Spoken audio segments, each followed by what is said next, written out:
민주당이 김포 5호선 예타 면제법을 의결을 했습니다. 저들이 이제 김포 통합을 한다고 했는데, 그래서 우리 쪽에서는 예타 면제법을 의결했더니 포퓰리즘하고 지랄을 한대요. 네. 어제 국회 기획재정위원회 경제재정 소위에서 서울 지하철 5호선을 김포까지 연장하는 사업의 예타 조사, 그 예타를 면제하기 위한 국가재정법 개정안이 민주당 단독으로 의결됐습니다. 국짐은 포퓰리즘 입법 폭주라고 반발하면서 회의에 불참했고요. 그러니까 국힘은 아니, 서울시에 합차만 주고 아무것도 아무것도 안 해줄 생각이었던 거야. 아니, 5호선이 가면 거기 김포 사람들이 출퇴근하기 좋잖아요. 교통이 편리해지는 거잖아요. 그래서 예타 면제해가지고 빨리 하자, 연장하자라고 하는 게 그게 국민들을, 그 시민들을 위해서 좋은 건데 왜 이거를 안 한다는 니들이 거야? 내놓은 법안은 김포시가 김포구가 됐을 때 2시간 걸리던 출퇴근 시간이 2시간밖에 안 걸리게끔 만드는 거고, 우리는 그냥 김포시를 그대로 둔 상태에서 어떻게든 출퇴근 시간 1시간이라도 줄여주기 위해서 예타를 낸 거 아니야. 그러니까. 방해할 거야? 이거 거부할 거야? 반대할 거야? 그럼 왜 합친다 그랬어? 김포에 쓰레기 매립장 하려고 합치자 그런 거야? 도대체 얘네들은 누구를 위해서 정책을 펴고 있는지 정체성을 모르겠어요. 그러니까 국힘이 아예 안 들어왔어요. 그러니까 여기 아예 불참을 해버렸어, 불참을. 니들이 진짜로 김포 통합을 해가지고 뭔가를 이슈를 만들어내고 싶으면 네. 이것뿐만 아니라 더한 것도 끌고 와야지. 외곽도로를 연결하든가 니들 잘 아는 인터체인지를 만들어갖고 김포에서 지금 있는 그 순환도로로 진입할 수 있는 인터체인지를 더 만들자, 추가 도로를 내든가 뭐 이런 식으로라도 성의를 보여야 되는 거 아니야? 아니, 근데 생각해보면 지금 김포 싹 다 들어왔거든요? 그러니까 없어진 거랑 마찬가지야. 지금 없어요. 지금 김포 누가 얘기해? 김포 얘기를 아무 안 해. 얘기도 안 해. 왜냐면 이걸 해봤더니 일단 서울 시민들이 70% 가까이 싫어하고 김포도 정작 싫어요. 중요한 건 김포 주민들도 이걸 찬성하는 사람이 50%를 안 넘어요. 아니, 왜냐면 자기들 교부금이 낮아지는데 몇천억이 3천억인가 4천억인가가 맞아요. 덜 들어오는데 그걸 누가 좋아해? 그 좋아하는 게 이상한 거지, 김포 시민이면. 왜 치워? 왜 살짝 치워? 치우려고 했거든요. 큰일 날 사람이네, 이 사람. 순간 밑장을 빼네? 가만히 앉으세요. 또 몰래 드시려고. 그래서 이와 같은 얘네들이 하고 있는 지금의 모든 정책이 네. 총선용으로 급조돼가지고 일회성이다라고 하는 어떤 진실성을 드러내버린 거예요. 물론 민주당이 좀 더 그 김포 주민들을 위해서 이런 예타안을 좀 일찍 추진을 했거나 뭐 이걸 했다면 모르겠습니다만 어찌됐거나 민주당은 정상적으로 김포 주민을 도울 수 있는 방향으로 민생 법안으로서 이 문제를 해결했어요. 그러니까 합치는 것만으로는 안 되니까 합치든 안 합치든 그게 중요한 게 아니라 일단 김포 지역 주민들을 위한 공약을 꺼내놨더니 지네가 포퓰리즘이라고 이걸 막는다는 거예요. 그럼 누가 포퓰리즘입니까? 아니, 입법 폭주 좋아하시네. 아니, 그러면은 뭐 걸든가 그런 거 없잖아. 너 여기 와서 뭐 한마디로 할 수 있어, 이 사람들이? 그러니까 여기 안 온 이유는 내가 생각할 때 오면 헛소리를 해야 돼요. 왜냐면 이걸 김포 시민들을 위해서 5호선 연장하기 맞거든? 그런데 이걸 아니라고 얘기하려면 이유를 댈 수가 없는 거야.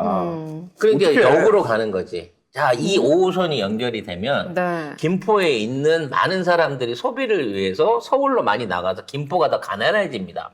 이런 논리를 또 들고 나오겠죠. 그러니까 말도 안 돼. 그러면 김포랑 왜 합치려고 그랬어? 쓰레기 매립장 말고는 아니, 뭐 다른 그러니까 이유 있나? 제가 전형적인 우리가 하면 김포 발전을 위한 거고 니들이 하면 포퓰리즘이고. 그렇죠. 아니, 근데 이 정도면 나는 국힘도 해주면 안 되나? 자기네들 플랜카드 걸 수 있잖아. 우리가 했습니다, 이렇게 할 수 있잖아. 근데 이거 자기들이 반대했으니까 이거 플랜카드 걸면 안 돼요. 그래서 민주당 걸어야 돼. 얘네들의 진심을 알 수 있는 대통령 직속 지역 소멸 대응 특위라는 게 출범하기로 했었다고 해요. 네. 네. 한 4개월 정도 준비를 했어요. 지역소멸 대응 특별위원회. 이거를 이제 국민통합위원회에서 준비를 해 왔는데, 무기한 중단됐습니다. 국짐의 메가시티 서울 계획 발표 이후에 이렇게 무기한 보류를 한 겁니다. 그러니까- 김포 서울에 편입하자 이러니까 그러면 이거 안 되는데? 그렇지.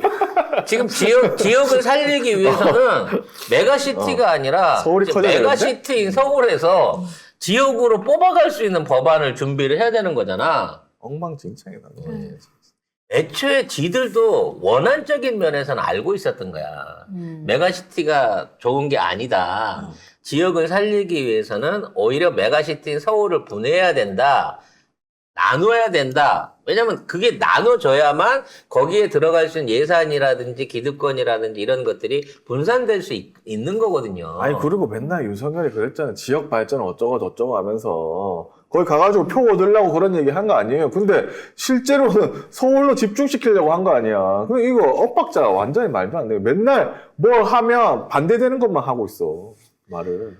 왜냐면 원론적인 그 정상적으로 생각할 수 있는 어떤 정책이라든지 장기적인 준비하고 순간적으로 사람들한테 마약 뿌리듯이 그냥 말로 현혹하듯이 훅 하고 땡길 수 있는 거를 병행을 하다 보니까 이게 지네들 내부에서 충돌하는 거예요. 자, 요 꼬라지를 보더라도 얘네들이 총선 때까지 던져댈 어마어마한 뭐 다른 어떤 그 포퓰리즘 내지는 새로운 신규 정책들이 있을 건데 그에 대한 효과를 걔들이 주장하는 대로 하나도 믿을 수 없다라는 점을 생각을 해야 될 것 같고요. 자, 우리나라 전상반 전체가 지금 개판이 되고 있어요. 네. 이번엔 조달청 나라장터 전산망이 먹통이 됐다고 합니다. 네, 어제였는데요. 어제는 또 특히 국회 행안위가 전체회의에서 행정전상반 마비 사태에 대한 질의가 진행됐는데 딱 그 시간에 나라장터 그 오류가 한 1시간 정도 불통이 됐습니다. 오전 9시 19분부터 10시 20분까지 행정전산망이 제대로 작동되지 않은 건데요. 공격 방식은 지금 분석 중인데 나라장터 사이트를 공격한 IP는 독일발 1개였거든요. 이에 대해 국정원 관계자는 컴퓨터 여러 대에서 공격한 걸 마치 하나의 IP처럼 한 것처럼 보이게 할 수도 있다고 말했습니다. 나는 말이 일단 돼. 이 정부 말을 하나도 못 믿겠어요. 정말로요. 정말 하나도 못 믿겠습니다. IP 하나로 이거를 만들었다고? 예, 조달청을 그거야. 셧다운 대한민국의 조달청 IP는요, 대한민국에 있는 모든 국민들이나 기업들이 와, 미치겠다. 동시에 접속을 하는 거를 전제로 해서 만들어져요. 근데 독일발 IP 하나에서 네. 그 전 국민이 들어오라고 만들어 놓은 공개된 IP를 이 IP 하나가 혼자서 다 무력화를 시켰다는 거야. 대단하다 진짜. 지금 이거 그 네이버 그 기사 밑에 어떤 댓글이 있냐면 이런 사태라면 내년 선거 개표 믿을 수 있을까? 라고 어떤 분이 댓글을 다셨거든요.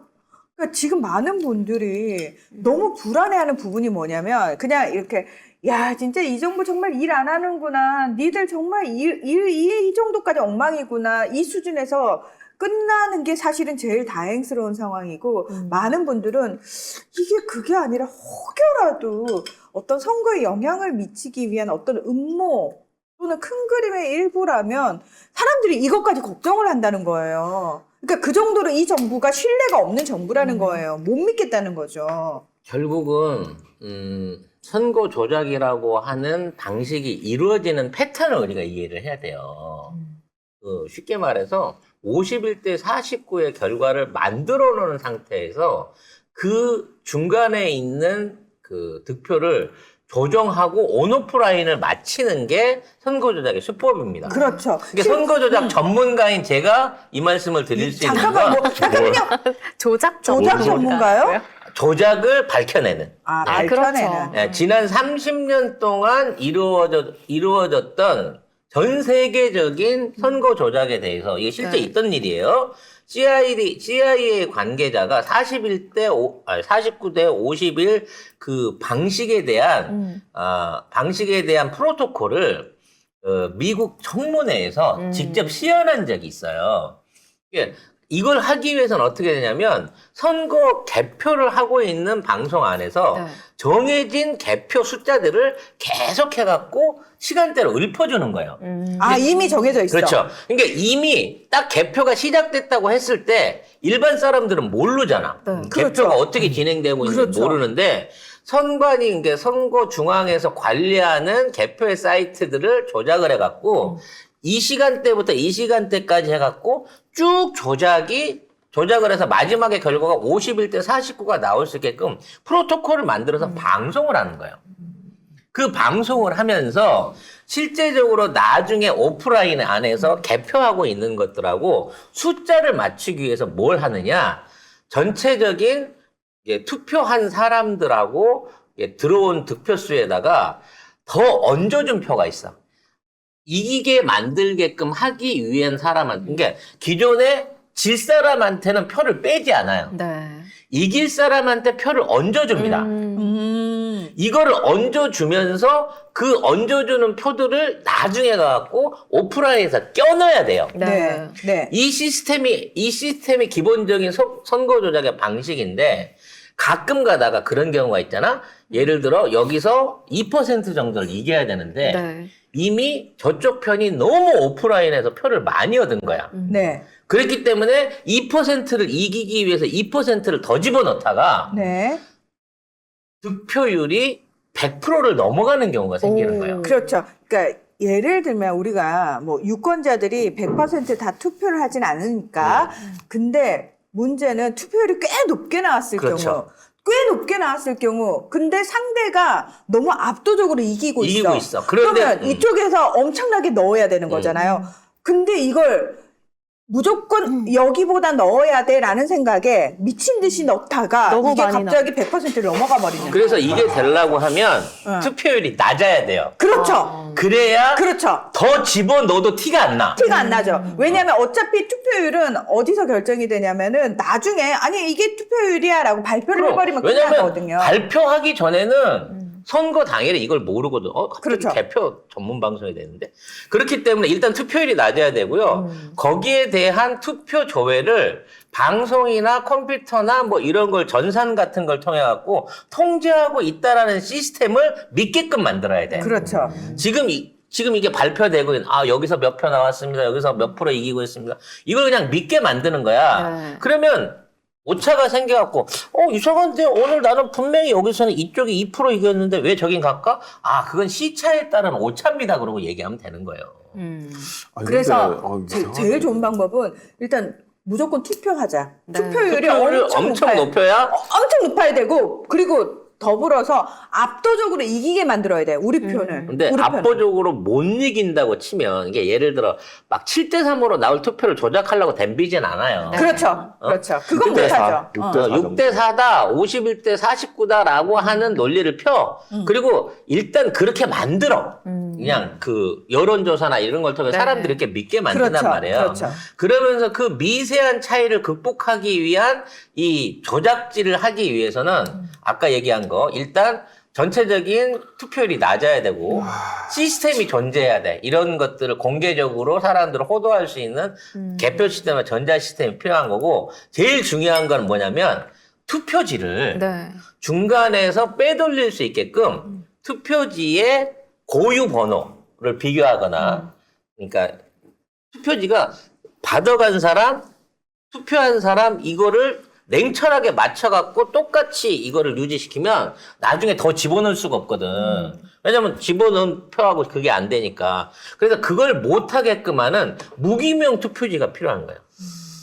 그러니까 나만 아는 코드나 나만 아는 워터마크나 나만 아는 번호를 통해 갖고 내가 여기에 투표를 했습니다라는 거를 분리를 해버리면 즉 투표지에 예전처럼 내가 갖고 있는 뽑는 번호와 투표함에 넣는 번호가 이렇게 쪼개갖고 양쪽으로 구분했을 때 이 번호가 존재할 수 있는 한 2기, 3기 전에 투표 방식이었으면은 더 집어넣는 게 불가능한데 지금은 이게 무기명으로 하얗게 돼 있기 때문에 이게 안 된다는 거예요. 그러니까 우리가 지금부터 뭐 그런 얘기를 지금부터 해요. 지금부터 저는 얘기를 해야 된다고 생각합니다. 왜냐면 그러니까 쟤네들은 이미 그걸 전제로 준비하고 시험하고 있으니까. 있어. 네. 연습하고 있어, 지금. 준비를 연습하는 하고 기분이지. 있을지 혹여라도 준비를 만약에 하고 있다면 그 김을 우리가 미리 다 쫙쫙 빼놔야 된다라는 거죠. 아니, 그러니까 그 전에 행정방 그거 안 됐을 때도 안 됐던 게 뭐냐면 주민등록이거든요. 네.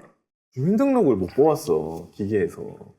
이게 좀 이상하네, 진짜로. 그게 뭐냐면 얘네들이 지금 조달청 이거 하면서 독일 IP가 들어와서 독일 IP 하나가 대한민국에 수천 명이 동시에 접촉할 수 있는 서버를 혼자서 다운시켰다는 거. 이 얘기를 하는 게 뭐냐면 지난번 바이든 트럼프 그 얘기는 마음 아프니까 똑같은 거예요. 투표를 조작질을 하려고 하는데 시간이 필요하단 말이야. 네. 근데 개표를 하다가 개표가 정상적인 속도로 쭉쭉쭉 치고 나가버리면 나중에 개표가 끝나기 전에 거기에 뭔가 조작질을 할 시간 타임이 안 생겨요. 그랬을 때 이거를 세우려고 하면 뭐냐? 해킹당했다 말하는 게 제일 좋거든. 그래서 멈췄다. 그래서 지금 선관위가 해킹을 당한 적이 한 번도 없는데도 해킹을 당할 수 있다라고 계속 엄살피는 이유가 그렇죠. 그거야. 그리고 국정원이 선관위에 84개의 보안 점검투를 설치를 했는데 이게 100% 제거 안 됐다. 요 기사가 3주 전에 나왔었거든요. 그러니까 그 바이든 나 자꾸 이 얘기를 하게 되는 거야. 자꾸 이게 여러분 음모론으로 몰아가지만 말고 제 말씀을 들어보세요. 지금 문제가 생겼거나 뭔가 그 당시에 그 트럼프 쪽에서 소송을 제기했던 데를 보면 갑자기 개표소가 정전이 되거나 무슨 뭐 파이프가 터지거나 뭐 이게 돼가지고 개표소 운영이 다 멈춘 데예요, 여기가. 그리고 멈춰 있는데 그 CCTV에도 나왔잖아요. 갑자기 개표요원들이 가방을 열더니 저 커튼을 열더니 그 밑에서 트렁크 가방을 꺼내갖고 거기 있는 투표지들을 듬뿍 꺼내갖고 투표함에 집어넣는 이런 거를 했었잖아요. 그 얘기이기 때문에 결과적으로 전자투표와 전자집계를 한다는 명분 하에서 그 쇼를 하면서 뒤에서 마칠 수 있는 이거를 마치면서 결정적으로 이게 갑자기 개표가 멈췄습니다라고 했을 때 전산장애나 기계 이상 같은 거를 빌미로 삼아가지고 그 시간을 번다는 거야. 그러니까 이 모든 게 예행 연습 같아 보이는 거야. 이거를 안 하려고 하면 그냥 현장에서 투표하고 현장에서 까면 돼요. 몇 명 들어왔는지 다 알고 있는 상황에서 오늘 여기 투표소에 보통 3,000에서 10,000표 이상이 안 모이니까 전국에 있는 투표소가 거기서 자 오늘 10,000표 들어왔습니다. 우리 오늘 10,000표 까겠습니다라고 작정하고 10명이서 까면 한두 시간 안에 10,000표는 다 분리해서 끝낸다는 거야. 이거를 어렵게 싣고 가서 전국에서 수백 개 있는 개표소로 이걸 모아가지고 그럴 거기서 필요가 없다는 재분류를 거죠. 하는 이런 미친 짓을 할 필요가 없다는 거예요. 그렇죠. 아무튼 이렇게 해가지고 조달청이 원래 그걸 해야 되는데 연기를 했대요. 참. 결과적으로 찾아놓고 보면 또 원인 불명이거나 그렇죠. 독일을 거쳐온 북한의 해킹이었다라고 말할 가능성이 높다는 것이죠. 다 북한이에요.